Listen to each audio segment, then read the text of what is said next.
So this is the KA 708 non-HK history question paper analysis. ಈಗ ತಾನೇ ಆಗಿರುವಂಥ question paper analysis ಇದು. I am doing ancient and medieval history India ಮತ್ತು ಕರ್ನಾಟಕ, ಭಾರತ ಮತ್ತು ಕರ್ನಾಟಕದ್ದು ಮಾಡ್ತಿದ್ದೀನಿ. Now let us start with the questions. So before ಈ ಒಂದು ಕ್ಲಾಸ್ ಸ್ಟಾರ್ಟ್ ಮಾಡೋಕ್ಕಿಂತ ಮುಂಚೆ, ಅನಾಲಿಸಿಸ್ ಸ್ಟಾರ್ಟ್ ಮಾಡೋಕ್ಕಿಂತ ಮುಂಚೆ one thing I wanted to tell you. Total ಆಗಿ 11 ಕ್ವಶನ್ಗಳು ಬಂದಿವೆ. ಯಾವುದರಿಂದ? ಆನ್ಷಿಯಂಟ್ ಮತ್ತೆ ಮಿಡಿವಲ್ ಹಿಸ್ಟ್ರಿಯಿಂದ. ನಾವು ನಮ್ಮ ಇನ್ಸ್ಪೈರೋದಲ್ಲಿ ಕ್ಲಾಸ್ ತಗೊಳ್ಳೋಕ್ಕಿಂತ ಮುಂಚೆ, ದಿಸ್ KA ಕ್ಲಾಸ್ ತಗೊಳ್ಳೋಕ್ಕಿಂತ ಮುಂಚೆ, ಲೈಕ್ ಕ್ಲಾಸ್ ತಗೊಳ್ಳಾಗ ಕೂಡ I have clearly explain to all the students that minimum 10 ರಿಂದ 25 ಕ್ವಶನ್ಸ್ ಅನ್ನ ನಾವು ಹಿಸ್ಟ್ರಿಯಲ್ಲಿ ಎಕ್ಸ್ಪೆಕ್ಟ್ ಮಾಡ್ತೀವಿ. This is with respect to analysis of 20 to 25 question papers from the previous KPSC group C and KA. ಇದನ್ನ already ಹೇಳಿದ್ದೀನಿ. See that has become true. 11 question ಬರೀ ಈ ಒಂದು ಆನ್ಷಿಯಂಟ್ ಮಿಡಿವಲ್ ಹಿಸ್ಟ್ರಿಯಿಂದ ಬಂದಿದೆ. Another 4-5 questions are there from Karnataka modern history. Okay, so therefore 10ರಿಂದ 12 question ಬಂದಿದೆ. ಅದಷ್ಟೇ ಅಲ್ಲದೆ out of this 11 questions I will explain you all the questions have been explain in the class. ನಮ್ಮ class ಅಲ್ಲಿ ಮತ್ತೆ even ಇನ್ನು ನಾವು ಏನೊಂದು ಟೆಸ್ಟ್ ಸೀರೀಸ್ ಕಂಡಕ್ಟ್ ಮಾಡಿದೀವೋ ಆ ಟೆಸ್ಟ್ ಸೀರೀಸ್ ಇಂದಾನೆ ಬಂದಿರೋದು. Okay, so let us begin with the question. So first question, consider the following statements regarding cave temples of Badami. Options ಕೊಟ್ಟಿದ್ದಾರೆ. ಸೊ ಆಪ್ಷನ್ಸ್ ಏನಿದೆ ಇದರಲ್ಲಿ? A, first cave is Shaiva cave. B, second cave is Vaishnava cave. C, the third cave is Shaiva cave. Then D, the fourth cave is Jaina cave. We have clearly explain this. ಈ ಒಂದು ಬಾದಾಮಿ ಗುಹಾಲಯಗಳಲ್ಲಿ first ಒಂದು ಶೈವ ಬರುತ್ತೆ. Okay, 2 ಮತ್ತೆ 3 these are Vaishnava caves. Okay, Vaishnava ಬರುತ್ತೆ. 4ನೇದು ಇದು Jaina cave. ಇದನ್ನ ಕ್ಲಿಯರ್ ಆಗಿ ಎಕ್ಸ್ಪ್ಲೇನ್ ಮಾಡಿದ್ವಿ. ಅಷ್ಟೇ ಅಲ್ಲದೆ the third cave is the largest cave ಅಂತಾನು ಕೂಡ ನಾವು ಎಕ್ಸ್ಪ್ಲೇನ್ ಮಾಡಿದ್ವಿ. Third cave is the largest cave. ಈಗ ವಾಯ್ ಅಂತಂದ್ರೆ ನಮ್ಮ ಒಂದು ಬಾದಾಮಿ ಚಾಲುಕ್ಯರು ಏನಿದ್ರು, this Badami Chalukyas they were the patterns of Shaiva, Vaishnava and Jain. Okay, ಹಾಗಾಗಿ ಇಲ್ಲಿ ಆಪ್ಷನ್ ಏನ್ ಬರುತ್ತೆ sir? A is correct, B is also correct, C is not correct, and D is correct. So answer is A, B and D ಅಂದ್ರೆ 3. So ಇದರಲ್ಲಿ only 3 are correct. ಕೇವಲ 3 ಸರಿಯಾಗಿದೆ. So ಹಾಗಾಗಿ answer to this question is 2. Okay, ನಾವು next question. ಇದನ್ನು ಕೂಡ ಕ್ಲಾಸಲ್ಲಿ explain ಮಾಡಿರುವಂತದ್ದೇ. ಈ ಕೆಳಕಂಡ ಸ್ಮಾರಕಗಳಲ್ಲಿ 2ನೇ ಇಬ್ರಾಹಿಂ ಆದಿಲ್ ಶಾಹಿನಿಂದ ಯಾವುದು ನಿರ್ಮಾಣವಾಗಿಲ್ಲ ಅಂತ ಕೇಳಿದ್ದಾರೆ. Okay, among the following monuments which is not built by built by Ibrahim Adil Shah two. ನಾವು ಎಕ್ಸ್ಪ್ಲೇನ್ ಮಾಡಿದಾಗ ನಮಗೆಲ್ಲ ಗೊತ್ತು, Ibrahim Adil Shah two is also called as ಸದ್ಗುರು ಭಾಷಾ ಅಂತ ಕರಿತಿದ್ದೀವಿ ಅವನ್ನ. ಇದನ್ನ ಕ್ಲಾಸ್ ಅಲ್ಲಿ ಕ್ಲಿಯರ್ ಆಗಿ ಎಕ್ಸ್ಪ್ಲೇನ್ ಮಾಡಿದ್ದು. Okay, Ibrahim Roza, yes, Ibrahim Roza is built by Ibrahim Adil Shah. 1 is correct. Okay, second one, Mehtar Mahal, yes, okay, it's an ornate gateway to the mosque built during his reign. That's also correct. ಅದನ್ನು ಕೂಡ ಅವನೇ built ಮಾಡಿದ್ದು. Then Naurashpura, yes, Naurashpura ಅನ್ನೋ ಒಂದು this is one new capital city which was built by Ibrahim Adil Shah. Naurashpura. Okay, ಹಾಗಾಗಿ ಅದು ಆಮೇಲೆ ಒಂದು ಫೆಸ್ಟಿವಲ್ ಕೂಡ ತರ್ತಾರೆ, ನವರೋಜ್ ಅಂತ ಹೇಳಿ. ಓಕೆ, ಹಾಗಾಗಿ 1 correct, 2 correct, 3 correct. So which is not built ಬಂದಿದ್ದಾರೆ. ನಾಟ್ ಬಿಲ್ಟ್ ಬೈ ಅಂತಂದ್ರೆ Jamia Masjid. Okay, answer is 4. So ಈ ಜಾಮಿಯಾ ಮಸೀದಿನ ಅಲಿ ಆದಿಲ್ ಶಾ 1 ಬಿಲ್ಟ್ ಮಾಡ್ತಾನೆ. Okay, Jamia Masjid was built by Ali Adil Shah 1. Okay, during 1576. Okay, to celebrate the victory of battle of Talikote. Okay, battle of Talikote victory select ಮಾಡೋದಕ್ಕೆ. ಸೊ ಹಾಗಾಗಿ ಇಲ್ಲಿ ಏನು ಆನ್ಸರ್ಸ್ ಇರೋದಕ್ಕೆ 35. Answer is 4. ದೆನ್ ನೆಕ್ಸ್ಟ್ ಬರೋಣ. 36. ಓಕೆ, ಇದನ್ನ ಡೈರೆಕ್ಟ್ ಆಗಿ ಮಾಡಿದ್ರು, ಇಂಡೈರೆಕ್ಟ್ ಆಗಿ ನಾವು ಮಾಡಿದ್ವಿ ಇದನ್ನ. ಸೊ ಭಾರತದ ಪ್ರಾಚೀನ ಲಿಪಿಗಳಿಗೆ ಸಂಬಂಧಿಸಿದಂತೆ ಕೆಳಗಿನ ಹೇಳಿಕೆಗಳನ್ನು ಪರಿಗಣಿಸಿ. ಈ ಒಂದು ಅಶೋಕನ ಒಂದು ಇನ್ಸ್ಕ್ರಿಪ್ಷನ್ ಮಾಡುವಾಗ I have clearly explain this. Okay, consider the following statement with reference to ancient script in India. Okay, Brahmi was written from left to right. That is correct. Brahmi is the ancestor of most modern Indian script. So A is correct. Okay, then Kharosthi was written from right to left. Okay, ಅದು correct. Okay, Kharosthi was written from right to left, that is correct. Whereas C Aramaic was written from left to right. That is wrong. Okay, Aramaic was written from left to right is wrong. This is written from right to left. ಯಾವುದು Aramaic. Okay, Brahmi ಮತ್ತು ಕರೋಷ್ಟಿ ಈ ಎರಡು ಕೂಡ ನಾವು left ಇಂದ ರೈಟಿಗೆ ಬರೀತೀವಿ, but not this one. So ಹಾಗಾಗಿ ಏನು ಕೇಳಿದರೆ answer identify the correct statement ಯಾವುದು ಸರ್, ಎ ಮತ್ತು B. C is wrong, so A and B is correct. So here A ಮತ್ತು ಬಿ ಮಾತ್ರ ಸರಿ, ಹಾಗಾಗಿ ಆನ್ಸರ್ ಇದಕ್ಕೆ 1 ಆಗುತ್ತೆ. Answer is 1. Okay, so next question. ಯಾವ ಪಲ್ಲವ ಅರಸನು ರಾಷ್ಟ್ರಕೂಟ ಅರಸ ಅಮೋಘ ವರ್ಷನ ಮಗಳಾದ ಶಂಖಳನ್ನು ವಿವಾಹವಾಗಿದ್ದನು? ಓಕೆ, ಇಲ್ಲಿ ಇದನ್ನು ಕೂಡ ನಾವು ಒಂದು ರಾಷ್ಟ್ರಕೂಟರ ಒಂದು ಕರ್ನಾಟಕದ ಇತಿಹಾಸದಲ್ಲಿ ರಾಷ್ಟ್ರಕೂಟ ಮಾಡುವಾಗ ಡೀಟೇಲ್ ಆಗಿ ಈಚ್ ಅಂಡ್ ಎವ್ರಿ ಕಿಂಗ್ಸ್ ಬಗ್ಗೆ ನಾನು ಎಕ್ಸ್ಪ್ಲೇನ್ ಮಾಡಿದ್ದೆ. Okay, Amoghavarsha Nripatunga, he was the great king of Rashtrakuta. So ಹಾಗಾಗಿ he was a very good king because ಆತ ಮೆಟ್ರೋಮೋನಿಯಲ್ ಅಲಯನ್ಸ್ ಮಾಡಿ ತನ್ನ ಒಂದು ರಾಜ್ಯವನ್ನ ಸುಭದ್ರವಾಗಿ ನಡೆಸ್ತಾ ಇದ್ದ ಅನ್ನೋದಕ್ಕೆ ಹಿ ವಾಸ್ ಅನ್ ಎಕ್ಸಾಂಪಲ್ ಅಂತ ಹೇಳಿ then I was explain this. So ಯಾರಿಲ್ಲಿ ಅಂತಂದ್ರೆ answer, which Pallava ruler married Shanka? Okay, Shanka the daughter of Rashtrakuta king Amoghavarsha. So answer here is Nandivarman 3. Okay, answer 3ನೇ ನಂದಿವರ್ಮ. ಆನ್ಸರ್ ಇಸ್ 3, 3ನೇಯ Nandivarma correct answer. Okay, okay, then question number 40. So ಪ್ರಾಚೀನ ಭಾರತದ ಕೆಳಕಂಡ ಕೃತಿಗಳನ್ನು ಪರಿಗಣಿಸಿ. Okay, ನಾವು ಇಲ್ಲಿ ಎಲ್ಲಾ ಕೃತಿಯನ್ನು ಮಾಡದೇ ಇದ್ರು ಕೂಡ I have clearly explained Buddha Charita, ಆಮೇಲೆ ಮಹಾವಿಭಾಷ, ಓಕೆ, ಮಾಧ್ಯಮಕ, ಇವುಗಳನ್ನ ಎಕ್ಸ್ಪ್ಲೇನ್ ಮಾಡಿದೀವಿ. ಸೊ ಹಾಗಾಗಿ with this knowledge you can answer this question. Okay, ಯಾರು? ಅಶ್ವಘೋಷ. Okay, book have been authored by ಅಶ್ವಘೋಷ. ಈ ಅಶ್ವಘೋಷ ಬರ್ತಿರ್ತಕ್ಕಂಥ ಇದರಲ್ಲಿ ಕೃತಿಗಳು ಯಾವಪ್ಪ ಅಂದ್ರೆ, ಒಂದು ನಮ್ಗೆ ಗೊತ್ತು ಫೇಮಸ್ ಅಶ್ವಘೋಷನ ಬುದ್ಧ ಚರಿತ. ಓಕೆ, ಬುದ್ಧ ಚರಿತ. ಓಕೆ, ಆಮೇಲೆ ಎರಡನೇದ್ದು ಸೌಂದರಾನಂದ, ಅದನ್ನು ಕೂಡ ಅವರೇ ಬರೆದಿರೋದು. ಓಕೆ, ಸೌಂದರಾನಂದ. ಸೊ ಈ ಸೌಂದರಾನಂದ ಅಂತಂದ್ರೆ it's story of Nanda, half brother of Buddha. ಆತ ಹೇಗೆ ಕನ್ವರ್ಟ್ ಆದ ಅಂತ ಹೇಳುವಂತ ಒಂದು ಸ್ಟೋರಿ. ಓಕೆ, ಅದಾದ್ಮೇಲೆ ಇದು ಸಾರಿಪುತ್ರ ಪ್ರಕರಣ, ಇದನ್ನು ಕೂಡ ಅವರೇ ಬರೆದಿರೋದು, ಸಾರಿಪುತ್ರ ಪ್ರಕರಣ. ಸೊ ಈ 3 ಇದನ್ನ ಬುದ್ಧ ಅಶ್ವಘೋಷ ಬರೆದಿರೋದು. ಇನ್ನು 2 ಯಾವಪ್ಪ ಅಂದ್ರೆ ಈ ಮಹಾವಿಭಾಷ ಇದೆಯಲ್ಲ, ಇದು this Mahavibhasha. So Mahavibhasha is written by Vasumitra. ಇದು ಮಹಾವಿಭಾಷ ಬರೆದಿರೋದು ವಸುಮಿತ್ರ. ಮತ್ತೆ Madhyamaka it's a philosophy of Nagarjuna. Okay, Madhyamaka is a philosophy of Nagarjuna. So ಹಾಗಾಗಿ 1, 2 ಮತ್ತು 3 ಇದರಲ್ಲಿ ಯಾವ್ದು ಬರುತ್ತೆ? ಬುದ್ಧ ಚರಿತ ಎ, ಆಮೇಲೆ ಸೌಂದರಾನಂದ ಬಿ, ಆಮೇಲೆ ಇ. ಸೊ ಎ, ಬಿ ಮತ್ತೆ ಇ, ಇದು ಎ, ಇದು ಇ, ಆಮೇಲೆ ಸಾರಿ ಪುತ್ರ ಪ್ರಕರಣ, ಇದು ಇ, ಇದು B. So A, B, E. Answer is 2. ಇಲ್ಲಿ ನೋಡಿ sir, answer 2.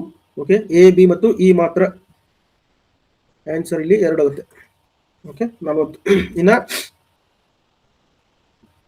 Next question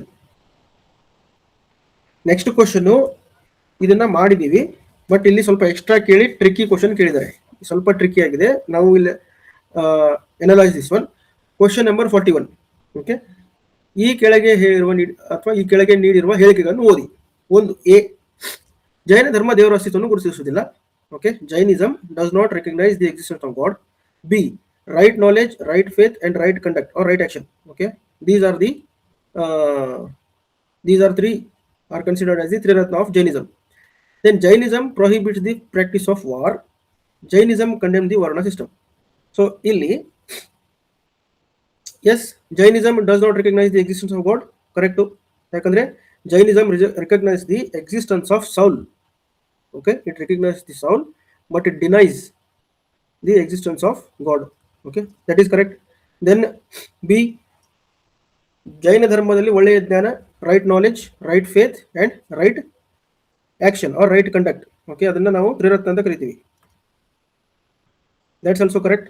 okay, ಇನ್ನ ಟ್ರಿಕ್ ಇರೋದು ಇಲ್ಲಿ, ಎಲ್ಲಿ ನೋಡಿ, ಆಪ್ಷನ್ ಅಲ್ಲಿ A B C D B C ಮತ್ತೆ ಎ ಡಿ ಅಂದ್ರೆ ಯಾವ್ದಾದ್ರು ಎರಡಷ್ಟೇ ಕರೆಕ್ಟ್ ಇರೋದು. ಈಗ ಇವೆರಡು ಕರೆಕ್ಟ್ ಆಯ್ತು. ಇಲ್ಲಿ ಆರ್ಗ್ಯುಮೆಂಟ್ ಏನಂತಂದ್ರೆ ಜೈನ ಧರ್ಮ ಯುದ್ಧ ಮಾಡುವುದನ್ನು ನಿಷೇಧಿಸುತ್ತದೆ. Okay, so nowhere Jainism has said to prohibit the practice of war. C, practice of war ಅಂತಂದ್ರೆ many of the patrons, many of the kings, they are the pattern of Jainism. ಕೆಲವೊಂದಿಷ್ಟು ಕಿಂಗ್ಗಳು ಕೂಡ Jainism ಅನ್ನ follow ಮಾಡ್ತಾ ಇದ್ರು. That doesn't mean they are not engage in war. So ಅಹಿಂಸೆ, non violence, okay, non violence is not equal to prohibiting war. ಇದು ಒಂದು. ಎರಡನೇದು, ಜೈನಿಸಮ್ ಕಂಡೆಮ್ಡ್ ದಿ ವರ್ಣ ಸಿಸ್ಟಮ್. ಕಂಡೆಮ್ಡ್ ಮಾಡಲಿಲ್ಲ. ಜೈನಿಸಮ್ ಅಲ್ಲಿ it accepted all the varnas ಅನ್ನ ತನ್ನ ಒಂದು ಜೈನಿಸಮ್ ಕನ್ವರ್ಟ್ ಆಗಿ ಅಕ್ಸೆಪ್ಟ್ ಮಾಡಿತು, but it did not condemn explicitly. So ನಮಗೆ ಗೊತ್ತಿರುವಂತೆ ಎಕ್ಸ್ಪ್ಲಿಸಿಟ್ ಆಗಿ ಈ ಜೈನ ಧರ್ಮದ ಬಗ್ಗೆ ಈ ಒಂದು ಕ್ವಶನ್ ಅಲ್ಲಿ ಎ ಮತ್ತು ಬಿ ಮಾತ್ರ ಸರಿ. So answer is A and B, that is 1. Okay, answer is 1. So Jaina ಧರ್ಮ ದೇವರ ಅಸ್ತಿತ್ವವನ್ನು ಗುರುತಿಸಿಲ್ಲ, correct. It recognises the existence of soul. Okay, then right knowledge, right faith and right action. Okay, right action ಅಥವಾ right conduct, these are the three considered as the Triratna of Jainism. Okay, so next question number 65. This is very basic question. ಇದನ್ನ ನಾನು pre historic Indian history ಮಾಡಬೇಕಾದ್ರೆ, pre historic ಮಾಡಬೇಕಾದ್ರೆ I have explained, like ಒಂದು ಹಿಸ್ಟ್ರಿದು over view ಇರಬೇಕು ಅಂತ explain ಮಾಡುವಾಗ I have clearly chronologically ಇವುಗಳನ್ನ ನಮ್ಮ ಸ್ಟೂಡೆಂಟ್ಸ್ಗೆ ಗೊತ್ತಿರುತ್ತೆ. ಈ ಕ್ವಶನ್ ನೋಡಿದ ತಕ್ಷಣ ದೇ ವಿಲ್ ರೆಕಗ್ನೈಸ್ ಇಟ್. ಈ ಒಂದು ಸ್ವಲ್ಪ ಗೊತ್ತಿಲ್ಲ ಅಂತಂದ್ರೂ ಕೂಡ ಕಾಮನ್ ಸೆನ್ಸ್ ಅಪ್ಲೈ ಮಾಡಿದ್ರೆ, if you apply the common sense here, paleolithic period, okay, one of the oldest period, the first period. Okay, iron age, that is the last one. So ಈ option ಅಲ್ಲಿ ಫಸ್ಟಿಗೆ 4, ಆಮೇಲೆ 3 ಇರತಕ್ಕಂಥ option ಯಾವುದು? See here sir, 4, ಫಸ್ಟಿಗೆ 4 ಇದೆ, the last is 3. Very simple. If you know only these 2, palaeolithic period ಮತ್ತೆ iron age. So ಹಾಗಾಗಿ the answer here is 4. Okay, chronologically palaeolithic first ಬರುತ್ತೆ, ಪ್ಯಾಲಿಯೋಲಿಥಿಕ್ ಅದಾದ್ಮೇಲೆ ಮೆಸೋಲಿಥಿಕ್, ಅದಾದ್ಮೇಲೆ ನಿಯೋಲಿಥಿಕ್ ಆದ್ಮೇಲೆ ಬರೋದು ಚಾಲ್ಕೋಲಿಥಿಕ್. ಚಾಲ್ಕೋಲಿಥಿಕ್ ಅಂತಂದ್ರೆ ನಾನು ಎಕ್ಸ್ಪ್ಲೇನ್ ಮಾಡಿದ್ದೆ, chalcolith. Okay, copper, stone. So ಇಲ್ಲಿ ಸ್ಟೋನ್ ಇನ್ನ ಇತ್ತು, ಕಂಪ್ಲೀಟ್ ಆಗಿ ಸ್ಟೋನೇಜ್ ಹೋಗಿರ್ಲಿಲ್ಲ. ಅದಾದ್ಮೇಲೆ ಎಕ್ಸ್ಪ್ಲೇನ್ ಬ್ರಾನ್ಸ್, ಲಾಸ್ಟಿಗೆ ಬರೋದು ಬ್ರಾನ್ಸ್.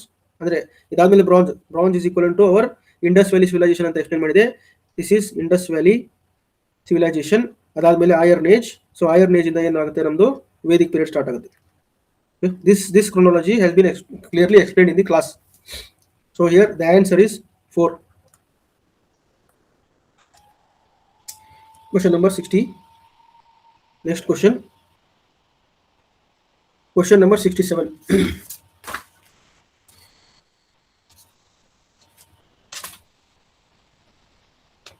So ಇದನ್ನು ಕೂಡ ನಾವು ಕ್ಲಾಸ್ ಅಲ್ಲಿ ಎಕ್ಸ್ಪ್ಲೇನ್ ಮಾಡಿದ್ವಿ. We have clearly explained this about the Pallava architecture. So Pallava temple architecture are the earliest temple of Dravidian style. Yes, so Dravidian style exclusively Pallava ದಿಂದ ಬಂದಿದ್ದು, South Indian style ಅಂತ ಮಾಡಿದೀವಿ. So the first option is option number 1 correct. Second one, they are renowned for the rock cut temples. correct. ಅವುಗಳು ಶಿಲೆಯಿಂದ ಕೆತ್ತಲ್ಪಟ್ಟಂತ ಒಂದು temple architecture ಗೆ, shore temple, ಆಮೇಲೆ ಈ ಒಂದು ಪಾಂಡವ ಇದ್ರ ಮೇಲೆ the stones. Okay, Arjunas penance, they are all made on stones. So ಹಾಗಾಗಿ rock cut temples. Second one is also correct. Then Pallava architecture influence the architecture of far east. So ಇಲ್ಲಿ far east ಅಂತಂದ್ರೆ south east Asia, ಈ Cambodia, Laos ಅದೆಲ್ಲ ಬರುತ್ತಲ್ಲ. So obviously there you can find the Hindu temple, and those Hindu temples are influenced by the Pallava only. ಈ ಒಂದು ನಮ್ಮ ದಕ್ಷಿಣ ಭಾರತದಲ್ಲಿರತಕ್ಕಂಥ ರಾಜರುಗಳು ಅಲ್ಲಿ ಅಟ್ಯಾಕ್ ಮಾಡಿದ್ರು, ಮತ್ತೆ ಅಲ್ಲಿ ತಮ್ಮ ಒಂದು ಹಿಂದೂ ಧರ್ಮವನ್ನು ಕೂಡ ಸ್ಪ್ರೆಡ್ ಕೂಡ ಮಾಡಿದ್ರು. ಹಾಗಾಗಿ 3 also correct. Then the fourth is the Pallava learned the rock cut art from Sri Lanka. This option is wrong. Okay, ಇಲ್ಲಿ Pallava architecture influenced by the Sri Lanka ಅಂದ್ರೆ ನಾವು ಒಂದು ಓಕೆ ಅಂತ ಹೇಳ್ಬೋದಾಗಿತ್ತು. But Pallavas did not learn rock cut art from Sri Lanka. Okay, even Sri Lankan architecture also influenced by Pallavas and the Pallava architecture. ಅವರ ಒಂದು ಪಲ್ಲವರ ಒಂದು rock cut architecture ಕೂಡ ಶ್ರೀಲಂಕಾದಿಂದ ಏನಾಗಿದೆ ಪ್ರಭಾವಿತವಾಗಿದೆ ಹೊರತು ಕಲ್ತಿಲ್ಲ. Okay, they did not learn. So therefore 1, 2 and 3 ಮಾತ್ರ correct. ಇಲ್ಲಿ ಏನಿದೆ sir option 1, 2 and 3. So answer is 2. Okay, answer is 2 here. Okay, so ಈ ಒಂದು ಕ್ಲಾಸ್ ಅಲ್ಲಿ we have clearly explained this one. ಅಷ್ಟು ಎಕ್ಸ್ಪ್ಲೇನ್ ಮಾಡಿದೆವು ಕೂಡ. I have explained ಒಂದೇನಾದ್ರೂ out of the blue question ಬರುತ್ತೆ, so then you have to use your common sense ಅಂತ ಕೂಡ ಹೇಳಿದೆ. See here, the Pallava architecture influenced the architecture of Far East. ಸೊ ಇದನ್ನ ಅವರು ಕೇಳಿರೋದು. ಅದೇ ರೀತಿ ಪಲ್ಲವ ಲರ್ನ್ಡ್ ಅಂತ ಹೇಳಿದ್ದಾರೆ. Learned you have to use the common sense. See ನಮ್ಮ ಒಂದು ಹಿಂದೂ ಅಥವಾ ನಮ್ಮ Indian architecture, it is indigenous architecture. Okay, indigenous architectural style south India, especially south India. Okay, ಇದನ್ನು ಕೂಡ ನಾವು ಎಕ್ಸ್ಪ್ಲೇನ್ ಮಾಡಿದೀವಿ. ನಾರ್ತ್ ಇಂಡಿಯಾದಲ್ಲಿ ವೇರ್ ಓಕೆ ಗಾಂಧಾರ ಮತ್ತೆ ಮಥುರಾ ಆರ್ಟ್ ಬರುತ್ತೆ, there is a western influence ಇದೆ, but south India is genuinely indigenous architecture. ಆಮೇಲೆ question number 68, this is very easy. Okay, ಯಾಕಂದ್ರೆ ಈ ಎಲ್ಲವನ್ನು ಕೂಡ ನಾವು ಕ್ಲಾಸಲ್ಲಿ explain this one. Question number 68, the chronological order of the. So ನೀವು ಯಾವ ಒಂದು ಡೈನಾಸ್ಟಿಯಲ್ಲಿ ಡೈನಾಸ್ಟಿಕಲ್ ಒಂದು ಕ್ರೊನಾಲಜಿಕಲ್ ಆರ್ಡರ್ನ ನೆನ್ಪಿಟ್ಕೊಂಡ್ರೆ ಆ ಕಾಲದಲ್ಲಿ ಯಾವ ಒಂದು ಈ architecture art and architecture develop ಆಗಿದೆ ಅದು ಕೂಡ ಆಗುತ್ತೆ. So chronologically first one is Sanchi Stupa.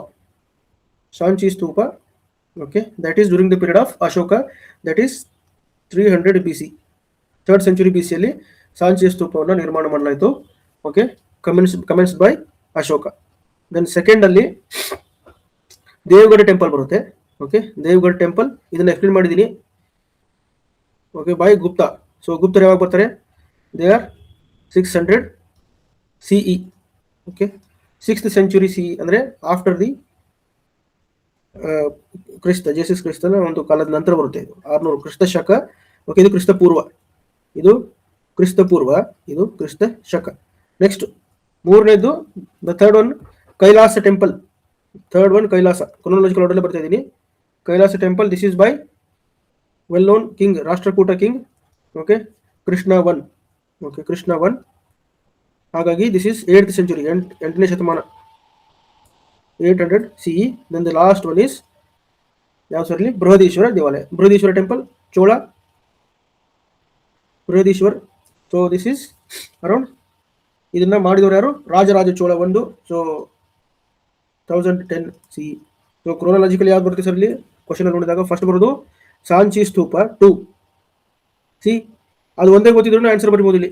You can see here option 2, ಅದೊಂದೇ ಇದೆ, 3, 1, 4. So if you know the Shanti Stupa is around 300 BC ಅಂದ್ರೆ ಆನ್ಸರ್ ಇಸ್ 2. ಇದು ಕೂಡ ಬಹಳ ಸಿಂಪಲ್ ಆಗಿರುವಂಥದ್ದು. ನಮ್ಮ ಕ್ಲಾಸ್ ಕೇಳಿದ ವಿದ್ಯಾರ್ಥಿಗಳು ಮಾತ್ರ ಈ ಒಂದು ಕ್ವಶನ್ಗಳನ್ನ ಸರಿಯಾಗಿ ಬಿಡಿಸ್ಕೊಂಡಿರ್ತಾರೆ. Okay, they are very very happy. Then this one.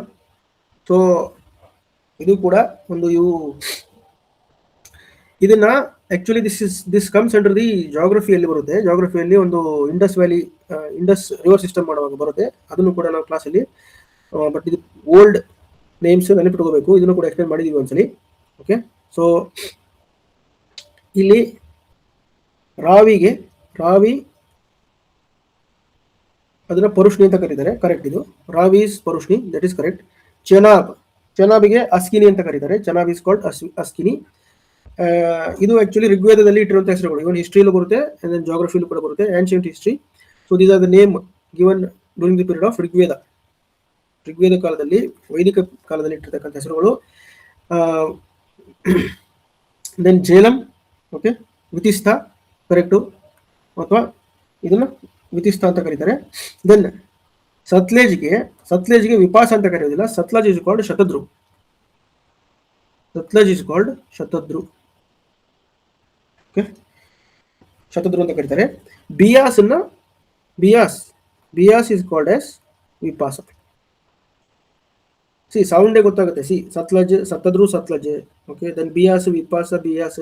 Okay, so ಹೀಗಾಗಿ ಇದನ್ನ ಎಕ್ಸ್ಪ್ಲೇನ್ ಮಾಡಿದೀವಿ, but not in the history period, but history class, but we explain this in the geography class. ಅದನ್ನು ನಾನು ಕೂಡ ತಗೊಂಡಿದ್ದೆ.